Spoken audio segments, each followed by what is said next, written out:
Hey guys, it's Nicole, and I have layout number 13 today from my Creating with Collection series. And out of the last three, which have all been single page layouts, this one is probably my favorite.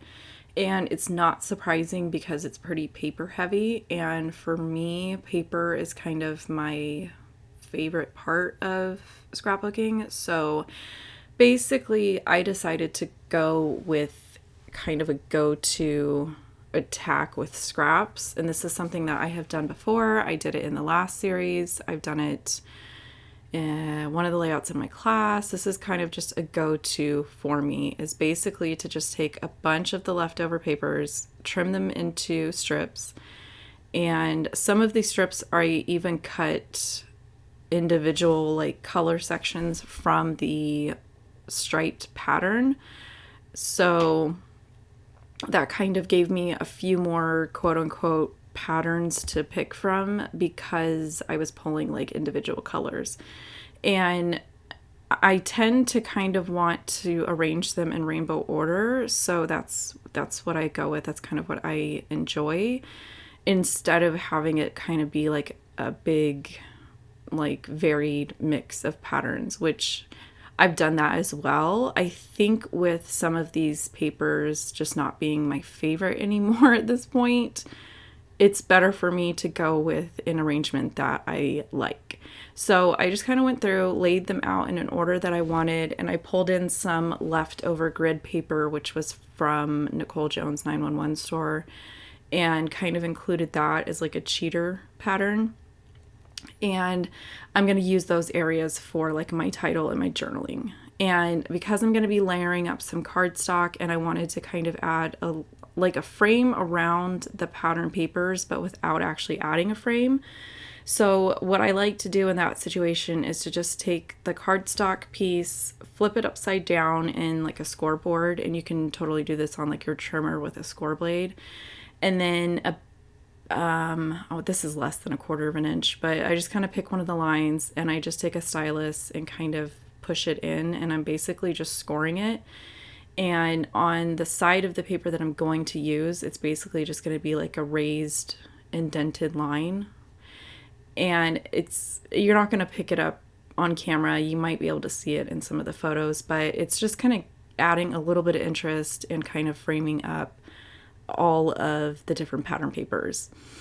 And then at this point, I don't even have photos like picked out and printed yet, but I have like a general idea that I'm going to have the photos basically take up like a 6x12 vertical orientation on the layout. So I just kind of measured what was left over so that I knew how wide I needed to have my paper scraps be and kind of how far I could kind of cheat those. So basically the left, I need to make sure that I've got at least 4 inches filled up. And on the right, I think I was doing like a 2-inch, which I think less than 2 inches actually shows up. But so I'm going to start attaching everything. And I will say this is much easier if you're using like full size strips of pattern paper. Like if you had cut your strips into say 11 inches wide, it's much easier to have them line up on the left and on the right when they are one piece of paper. This happens to me every time, and it's usually because I'm using scraps where I feel like I'm lining everything up, I feel like I'm butting everything up, and therefore things should be straight, and it never fails by okay, here, I'm jumping straight to the top.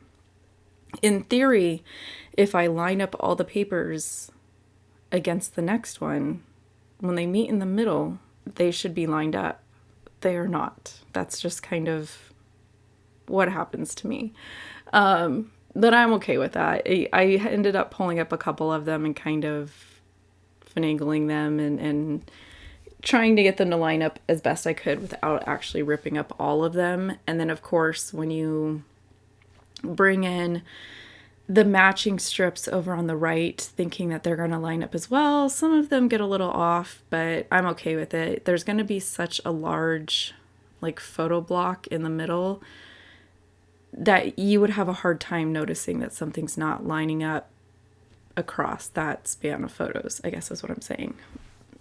But yeah, like I said, this is kind of one of those ways that I can make the scraps work for me because I'm not really somebody that necessarily enjoys working with scraps. I know there's some people that have mentioned in their videos that, you know, they get really excited when they get down to scraps because it kind of helps guide what they're going to do with the layout. For me, I think it's kind of like cutting into that brand new sheet of paper that gets me excited.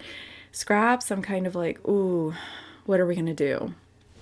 So that's kind of why I lean into things that I enjoy doing. So, like I had mentioned in a previous video with the paper that had the squares printed on it, my go-to in that situation is to die cut squares and do a grid design because that's what I visually enjoy.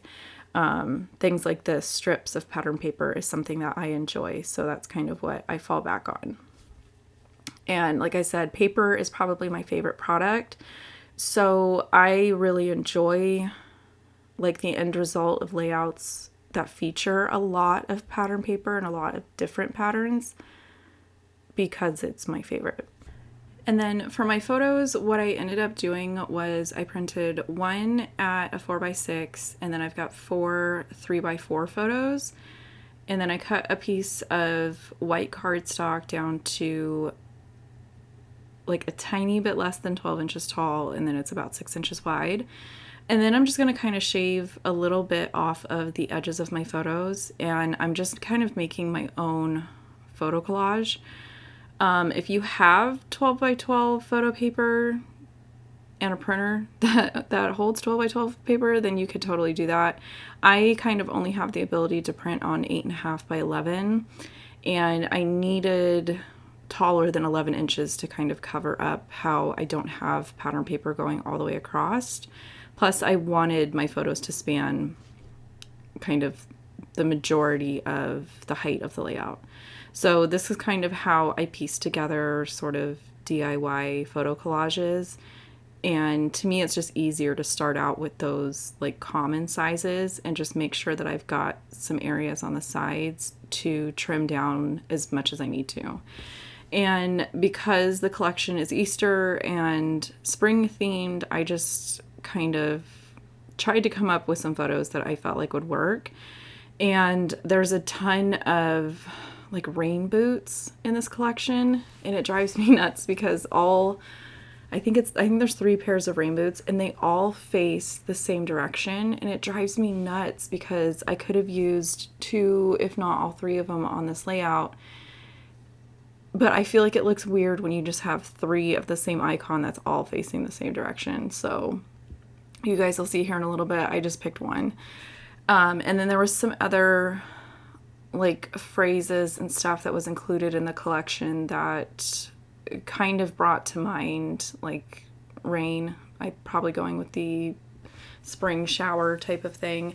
And so I just went back through my photos, and basically because we don't get rain very often here, my kind of standing rule is when it rains during warm months, my kids are allowed to go outside and just get completely soaked and run around on the driveway. And this specific storm was so weird because like in the photo in the middle, which was from my garage looking out into the street, was during like a crazy downpour and a big like 2-minute like windstorm that came out of nowhere, knocked over our trash can and the neighbors' trash cans. But the sky like on the other side of the street had barely any clouds. And even in like the top picture where my son is like stomping with his arms up was full sun, but it was raining. So it was just kind of one of those crazy like desert rainstorms that we get here, and I'm kind of bummed we didn't get any this year, like not a single one. And I googled it, and I think we're at like 265 days with no rain, and I'm one of those weirdos that gets like really motivated and happy when it rains. So like endless days of sunshine, I'm kind of getting a little like, can we have something different? Can we even just have like a cloudy day? Like just something different. So I just kind of grabbed icons and stuff that previous to this layout, I was like, I don't know what I'm going to do with these. So I grabbed like the one that said rainbows and the one that said sunshine. And then there was one that said spring fever. And so what I'm doing with those is, because I've got the pattern paper in kind of rainbow order, I'm also putting any kind of embellishments so that they are sort of tone on tone. And then that bottom, not all the way to the bottom, but say, if there's 5 colors going on, that 4th kind of color is sort of the multicolor section. So that's where I've got like the rainbow tag.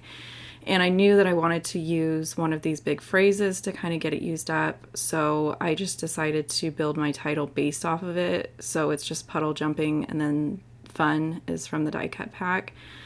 And because I didn't want to do like green letters on top of green paper because they were going to get lost, my go-to is to pick like a metallic, and I was out of U's, so I took, I think I took an O and cut the top off. So one of my U's is a little short, but it's okay. And I went ahead and put foam strips behind the Fun title piece just to kind of help it stand out. I do like to have kind of the important elements on a layout be noticeable and kind of stand out on their own. So things like the photos, the title, and the journaling, which this was around the point where I realized I had kind of like mopped myself into a corner in a sense. Like I had, gotten all this stuff to fit the way I wanted it to fit and had kind of forgotten to plan where I was going to put my journaling.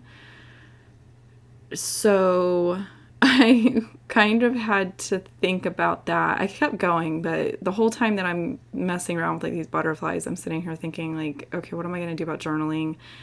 I knew I was going to have more to say than what would fit on like the grid paper on the lower right. So I knew I didn't want to try to fit it there.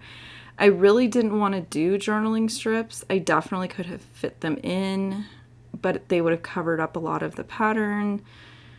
And that was sort of the like main design element of my layout, was all those strips of pattern paper. So I was just kind of like kicking myself.